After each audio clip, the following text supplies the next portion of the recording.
Hello everybody, my name is Kat and welcome back to my channel where we talk about all things horror. And today, since it is the holiday season, I wanted to come on and do a festive video, and I wanted to do something that's a bit different than the typical talking about Christmas horror films. I do want to do one of those videos eventually, but I thought it might be fun to come on here and actually talk about some of my favorite Christmassy themed television shows, specifically looking at some classic horror anthology series and talking about their Christmas special episodes. So just as a disclaimer, this is going to be a video specifically talking about anthology series, right? So like the Twilight Zone, not so much focused on like TV series like The X-Files, for example, or Buffy the Vampire Slayer. Not gonna be focusing on those so much in this video. That might be saved for another video to do. But this one's going to focus on anthologies and specifically like the classic ones, not so much the newer ones, just because these are the series that I grew up with. These were the episodes that I was always watching growing up around this time. So there's a lot of nostalgia in it for me.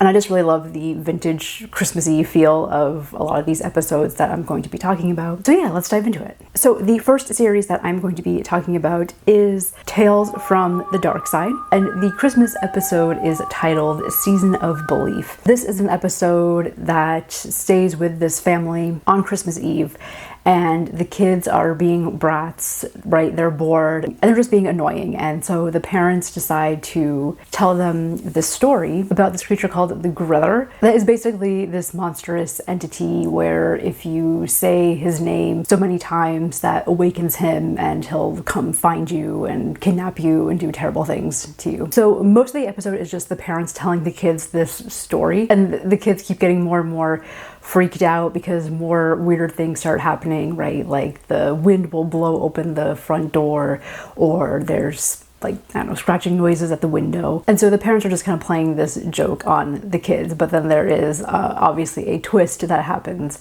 at the end that's a lot of fun. This has a very like horror B-movie feel to it that I personally really enjoy, although I will say out of all of the episodes that I'm talking about, this is definitely one of the more slower ones, just because it is people sitting around and talking. And it's not like one of those things where the parents are telling this story about this creature and then, you know, it like fades away and brings you into this fantasy world and you're actually getting to see the Griller, which makes sense because the episode in itself is really about this idea of belief and what you choose to put your belief in, and how the things that we choose to believe often do become reality. Because one of the other aspects of this episode is the fact that, you know, one of the reasons why the children are so bored is because they've stopped believing in Santa Claus. And so the parents have to give them something to believe in again in order to get them to stop being so like cynical about the Christmas holiday. I think this is one of the things that I love most about Christmas horror, is the way that you can use the genre to really shed light on some of the darker aspects of the holiday. The whole like festive season is supposed to be a time about joy and love and reflection and being grateful for what you have. And there's also like this magical aspect to it, especially when you're a child, but it can get twisted into just being about like the consumerism and the gifts. People just kind of forgetting like the true meaning of the holidays. And I think that is a theme that you see throughout all of these episodes. But I like this episode because I do like the folk tale aspect to it. It has that classic Christmas tradition of sitting around and telling stories, and it feels very true to the season. Because if you read about like the history of the Yuletide seasons and from various cultures, a lot of cultures did have these very monstrous creatures that would come about. Let's see, do I have a book somewhere with me? This is a divergence from the conversation. This is one of my favorite books. It's called The Old Magic of Christmas. And this is a book that really talks about a lot of the old-time traditions or folk tales with these very monstrous creatures. Like when you look at the history of these holidays, I would almost say like the Yuletide season is more haunted and scary than Halloween or Samhain. So anyway, if you're interested in reading more, I recommend checking this out. And this also has like fun crafts and recipes that you can do as well. So I feel like this episode of Tales from the Darkside evokes things that this book is talking about. And aesthetic wise, I like the 1980s feel of this. It's just taking place in this cozy house location. A lot of it is taking place in the living room. You have the crackling fire and of course the Christmas tree and the lights. Like, it has a very homey and cozy feel to it. And yeah, I'm not going to spoil what the twist is, but the twist ending is a lot of fun and is in line with that classic cheesy B-movie feel. I know Tales from the Darkside is a bit difficult to find. I do know that people have uploaded episodes on websites like Daily Motion. That's where I rewatched this episode. It's a bit difficult to find because the user that has uploaded the episodes on the platform, they're a bit out of order. So I actually found this one under the title of a different episode name. I'll have to go back and look and see specifically what it's titled under, and I'll leave it in the description box below if you're interested in watching this specific episode. So moving on to our next anthology series, we of course have to talk about the Twilight Zone. We're huge Twilight Zone fans in my house. It's always tradition to leave it on New Year's Eve, New Year's Day, but in this house we strictly just watch the old Twilight Zone and not the newer iterations of it. And of course, if you're talking about classic Christmas Twilight Zone episodes, the first one that always comes to mind and that people talk about is Night of the Meek. And it's a very different type of Twilight Zone episode in that it has like an actual happy ending.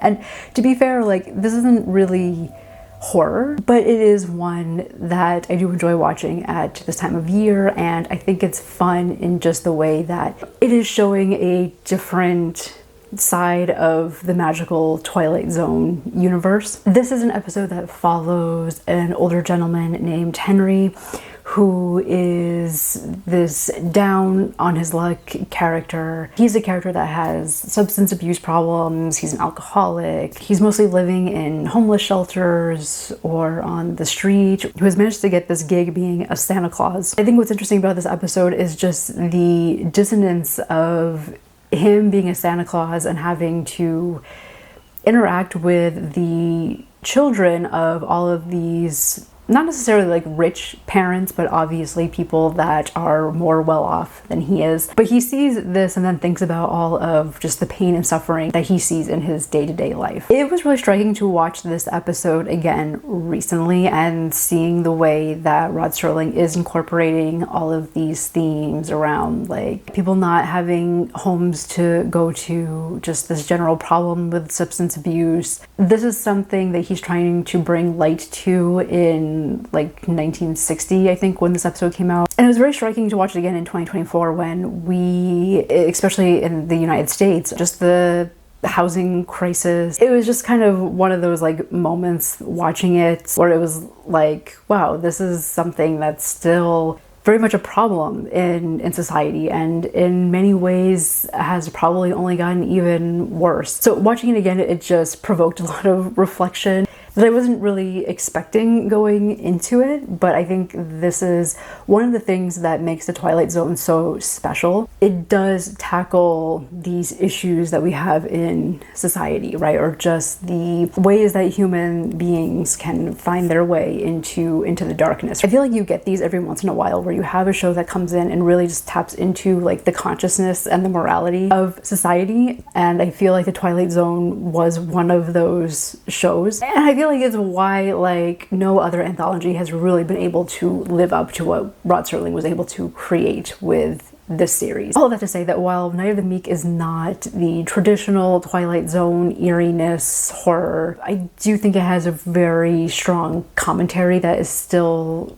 relevant to today's time, and just how much being selfless and helping others and bringing joy to others, like how that brings so much joy into your life. And I love that we have a character here that does get to experience that by the end. Spoilers for the ending for anyone that hasn't seen this. It's always been fascinating to me that when Henry says what his wish is, that he wishes he could just keep giving to kids especially and to people all year round, and then at the end it's revealed that he becomes Santa Claus. And I've always like wondered, like, was it a thing of like he did become Santa Claus, or was he always Santa Claus and Santa Claus just had to like have this experience of living with like the everyday people in order to remind himself of what the true meaning of Christmas is? Probably reading too much into that, but I did think that was a very interesting way to end the episode. Something that I haven't really thought about in the previous times that I've seen it. I do know that Paramount Plus has put this specific episode on YouTube for free right now, I believe, for the holiday season. So if you just type in like Twilight Zone Night of the Meek in YouTube, it should pop up. If you're looking for a more classic Twilight Zone episode, another episode I would recommend is What You Need. This is not specifically a Christmas episode, just in terms of like the aesthetics of it. Like, people aren't talking about Christmas in this, but it did air on Christmas Day in 1959, I believe. So technically it is a Christmas episode, but it has very similar themes to Night of the Meek. Again, dealing with issues around greed and selfishness versus giving. This is a story about this guy, again, another alcoholic, down on his luck, who is stuck and just wants a way to get out of this predicament that he's in. And then you have this salesman type character who comes in, just happens to come into the bar that the protagonist is in one night, and he carries around this big suitcase, and in this suitcase is full of gifts or items that he'll give to people. And the gist is that he always gives people something that they need. So for example, you have this other character that is at the bar that is this athlete who got injured and hasn't been able to play sports in years, and he feels like his life is now meaningless. The salesman gives him, I think it's a bus ticket to another state, and then he magically gets a phone call after that with a job offer to teach kids how to play baseball, which is the sport that he used to play, and it just happens to be in the state where he now has a bus ticket for. So it's things like that. That's how it works. But the protagonist sees this and then essentially just starts harassing this man and telling him like, hey, give me like the things that I want. Like, I want to be rich. Like, give me a way to get rich. What's fun about this episode is that it is a classic like wants versus need story, which one of the tenets of writing a good story is identifying what your character wants versus what they need. And wants and needs are usually two very different things. Wants are usually very much related to base desires, just wanting money or fame. And then what you need tends to be a little bit more deep than that and is not always the thing that you want. And you see that getting played out in this episode in the fact that when the salesman gives characters something that they need, it's not something that they're conscious of, right? It's not something that they're actively looking for. And again, these are items that will lead them to things that one could argue are the most meaningful things in life, whether that's finding a job, finding purpose, and getting to help other people, finding love, versus the protagonist who, again, just very much focused on the kind of frivolous, materialistic things of like, I want money, I want cars. Just focus on your own like personal wants and getting ahead in life and not worrying about who you trample or hurt in order to get there. Right? How having these like desires, these wants often pulls one into the darkness. It pulls them away from the light and into the darkness. But it is interesting to me that a lot of these Twilight Zone episodes tend to have these very similar themes, right? Again, about the selfishness versus the selfless. Of course, another classic Twilight Zone episode is 5 characters in search of an exit.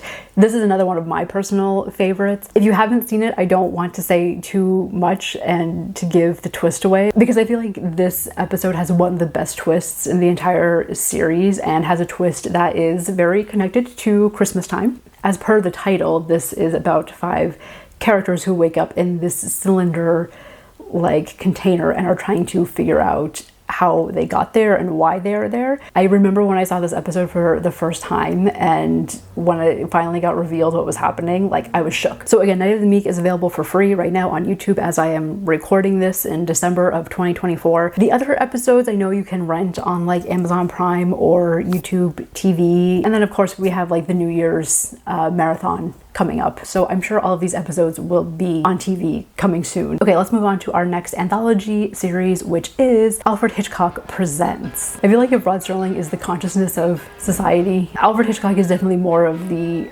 like trickster character. Santa Claus is always bringing surprises to others. I thought it would be interesting if someone surprised him for a change. So the first Christmas episode that I would recommend is called The Festive Season, which is about these siblings who essentially just hate each other. You find out that the brother was married to this woman and the sister had kind of a weird relationship with both of them. And then the brother is also of the belief that his sister hated his wife. His wife suffered a horrible accident and died tragically, and the brother blames the sister for causing that to happen.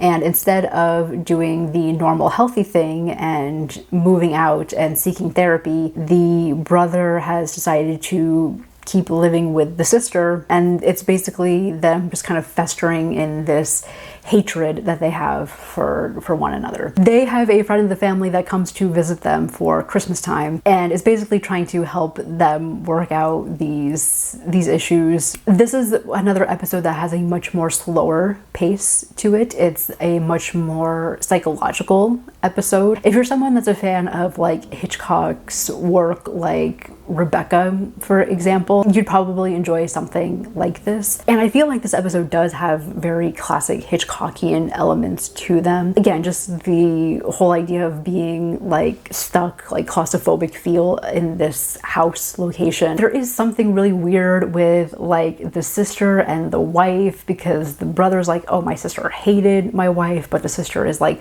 I don't know what he's talking about. Like, I loved her. And the way that the sister is talking about the wife, like, again, going back to Rebecca, it's giving Mrs. Danvers in terms of my love for Rebecca went much deeper than any of the other characters realize. It's giving a little bit of that. There's just always this threat of violence in the air between these two characters, and it does feel very unsettling. And then at the end of the episode is the twist, where it's revealed like what is actually going on here. And I think the twist is so good. It's one of those twists that a character just reveals it in like a casual, like one sentence at the end of the episode. And it's just like amazing how like that one sentence of dialogue just completely changes your whole perception of what was happening in this episode. Aesthetic wise, this is not an episode that's like very Christmassy looking, but I do think it does tap into the horror of, you know, having to spend holidays with family members that maybe you just don't get along with that well. The next Hitchcock Christmas episode that I would recommend is called Back for Christmas. This is an episode that follows this character Herbert and his wife Hermione, and you find out at the very start of the episode that Herbert wants to kill his wife. It starts off with him like digging this grave in the basement of their house, and he wants to hide her body in the basement and then go run off and start this new life for himself. I feel like the basement is another one of these like classic Hitchcock elements, right? This whole idea of having to go down into the house where all of like one's dark desires and fantasies live. You see examples of this in Psycho as well. The different layers of the houses can represent different layers of the psyche. And so people have like talked about how the house in Psycho, for example, how the basement is meant to represent the id. So you definitely have that theme here in this episode. And I kind of feel bad for the wife in this episode because she doesn't seem that bad. Like, yeah, I guess she's kind of like naggy and annoying, but overall she seems like a fairly positive person. There are definitely some like Edgar Allan Poe vibes in here, right? Like just his guilt manifesting, especially after the act does occur. But what's fun about this episode is that she has a secret of her own. She has a secret that is connected to his Christmas present. And the whole thing with this episode is that they are going away, but she keeps reassuring their friends and neighbors that they'll be back for Christmas. So all that gets revealed at the end of the episode and gives a different meaning to the title, Back for Christmas. And this is another one where the aesthetics don't really give off like Christmas vibes. You know, if you want to see an Alfred Hitchcock episode that does focus more on like the Christmas aesthetic, and again just around ideas around giving and being selflessness, he does have a Christmas episode titled Santa Claus and the 10th Avenue Kid. This is an episode that follows an ex-convict who is given a job being Santa Claus at a department store. He meets this kid who he ends up bonding with and tries to get the kid a Christmas present that he really wants. It has much more Night of the Meek vibes, and the actors are great and it's a lot of fun to watch. But again, it's not really rooted in any kind of like horror or creepiness that the other two episodes that I talked about are. I was able to watch all of these episodes on Roku. They're there for free. You do have to watch ads with them. I believe they have all 3 seasons on there that you could watch for free. And the final anthology that I'm going to be talking about today, we can't talk about horror TV Christmas episodes without talking about Tales from the Crypt and the episode All Through the House. When I think of Christmas horror as a genre, the 2 things that come to mind immediately are the original Black Christmas and then this episode of Tales from the Crypt, which is funny because I feel like this episode does give like a slight nod to Black Christmas in a way, right? You have the whole thing with the wife who is like putting her dead husband's head in a plastic bag. That's very much giving the girl who has the plastic bag over her head that's in the attic at the beginning of Black Christmas. And even though it came out in the, I think, early mid 90s, it does have a very 80s feel to it. And I think a lot of that has to do with the creative team that's behind this episode. You have Dean Cundey, who is the cinematographer. Of course, he's well known for things like John Carpenter's The Thing, but he also worked on classic 80s films like Back to the Future, working with one of the kings of 80s film pop culture, Robert Zemeckis, who is the director of this episode. And then you have a script by Fred Dekker, who of course is well known for things like Night of the Creeps and House. And this episode, like, you can definitely feel that Fred Dekker humor coming in. Like, it is a very funny episode. It has a lot of that dark humor to it. I just love the aesthetics of this episode, right? The opening is so much fun when it's just like gliding over the house. You just get to see like all the Christmassy stuff, like the tree and the decorations and the fireplace. And you have the Nat King Cole song in the background. Again, like the classic Christmas that you would see reflected in like 80s and 90s films or TV shows or even commercials. So it's like just these nice cozy Christmas feels, and then murder. You have Mary Ellen Trainor, who is the mother of this episode that ends up killing her husband. She's great in this role. I just find her so hilarious every time that I watch it. She just has like these great one-liners. Merry Christmas, you son of a bitch.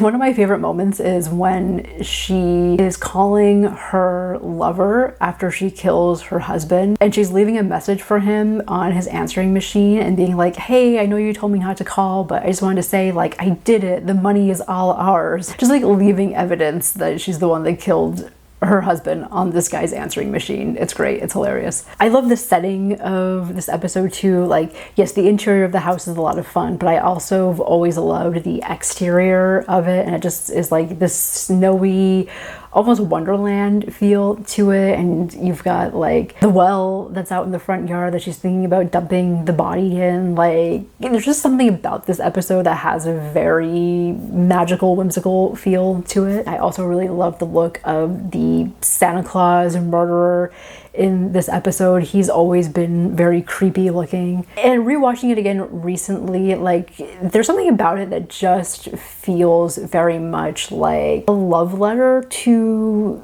the slasher genre of like the previous decade. I don't know, there's just like elements about it that were reminding me of different slasher films. Like I mentioned, the Black Christmas connection. There's a point where the killer like jumps through a window in the living room that was giving me like Jason Voorhees Friday the 13th. It's just an episode that works really well, and I think that's because it does have all of this incredible talent behind it. And the ending with the daughter is just great. Like, it manages to be both creepy and unsettling and absolutely hilarious at the same time. It's always a holiday tradition to watch this episode. You can find it for free on YouTube, and you can also watch the original 1970s version that they included in the film. That is also available to watch on YouTube. The 70s version is much darker than the 90s one, just because it doesn't have the black humor aspects to it. Also, in the 90s version, right, you got the stepdad who just comes across as this like sleazy guy. So you don't really feel bad when he gets killed, whereas in the 70s version, the dad seems like a nice guy, like he has like presents out for his daughter, so you kind of feel bad about his death. And I do think it's a bit creepier because the Santa Claus killer in the 70s version just looks like a normal dude, right? The one in the 90s version looks like some kind of weird like mutant guy. The 70s one, like he's just a guy dressed up in Santa Claus, and somehow that feels even more creepier, right? That he's just like this normal dude. And the aesthetics in the 70s version are a lot of fun as well. So I like both. I watch both every year. I think both of them are like a vibe. So those are some of my favorite horror, or at least horror adjacent TV Christmas episodes that I like to watch this time of year. Do you have a favorite Christmas TV episode, whether it's like horror related or not? Is there one that you really like that I missed? Please let me know in the comments down below. This will probably be my last video before the holidays, so wishing everyone a wonderful holiday season. I hope that you all stay safe and get to enjoy it with the people and the things that you love, and I will see you in the new year. So thank you again and happy holidays.